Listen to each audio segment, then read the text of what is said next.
Lavinia sounds like such a lovely name. The name Lavinia has such a sweet sound to it. This story has nothing to do with elegance or charm. The Smile Wayfarer House was a welcoming place for travelers to rest, and when Lavinia was detained, a mountain of evidence began to accumulate. The topic of our video for today is, this was the first executed female serial killer, so let's investigate the tale. Lavinia Fisher, who was born in 1793, is reputed to be the first widely known female serial killer in the US. But nobody knows where she was born, what her maiden name was, or anything else about her childhood. Considering that not all of the legends are supported by historical evidence, it's possible that she didn't earn that title, but there's no disputing her wickedness. Urban legends claim that Lavinia Fisher, an American criminal, was the country's first female serial killer. She was married to John Fisher, and neither of them were found guilty of murder, but rather of highway robbery, which at the time was a capital offense. She was, nonetheless, a vital part of a sizable gang of highwaymen that ran its operations out of the 5 Mile House and the 6 Mile House, two homes in the nearby countryside that were used for this purpose. The 6 Mile House may have been a hotel, but many outlaws used it as a safe house. For the majority of their lives, Fisher and her husband called Charleston, South Carolina home. They ran the 6 Mile Wayfarer House together as an inn that they jointly owned in the early 19th century. The hotel was named after its location, which was 6 miles north of Charleston. Reports of guests going missing were made to the neighborhood sheriff while the couple was staying there. These complaints were dismissed due to a lack of supporting documentation and the couple's widespread favorability among the community. In order to find out if they had money, Lavinia Fisher would invite lone travelers to dinner at the 6 Mile Wayfarer House and inquire about their jobs from them. A cup of tainted tea would be delivered as she sent them to their rooms. Her husband would enter the room after the men had finished their tea and gone to sleep to beat them to the point of death. The men would only fall asleep after drinking the tea, according to another version of the story. The bed would collapse, and the victim would fall into a pit just as they were about to fall asleep, thanks to a lever pull by Lavinia.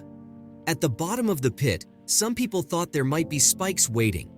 Do you know how many murders they are responsible for? How did they go about doing it? Factual information about the alleged murders committed by John and Lavinia Fisher is difficult to find because so much of what actually happened has been greatly exaggerated over time. However, current news reports in the Charleston Post and Courier asserted that a vigilante gang visited the Fishers' neighborhood in February 1819 to put an end to the purported gang activities that were taking place there.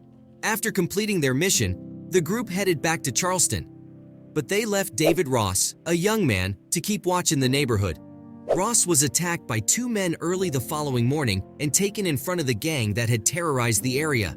Lavinia Fisher was one of them, so he turned to her for assistance. She choked him, then smashed his head through a window, refusing to assist him.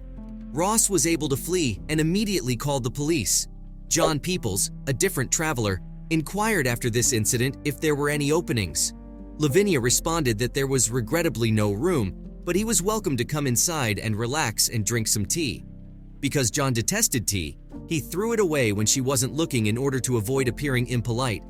After hours of questioning, she claimed to have learned that they did, in fact, have a room. Then he went to sleep. He made the decision to take a nap in the wooden chair by the door because he felt uneasy about the interrogation and was afraid of being robbed. He discovered the Fishers' scheme after hearing the bed collapse loudly in the middle of the night. After leaping out the window, he rode to Charleston to call the police. These two accounts provided law enforcement with the names of the attackers, which they had previously been unable to do. Lavinia and John, along with two other gang members, were discovered during the course of the subsequent investigation after police were immediately called to the scene. In an effort to shield his wife from potential gunfire, John Fisher surrendered to the group. Later, during questioning, he made another attempt to defend Lavinia by disclosing the names of every member of the gang. Between the time of their arrest and their execution, almost a full year had passed. The Fishers were ordered to be held in custody pending their trial despite their not guilty plea at their arraignment.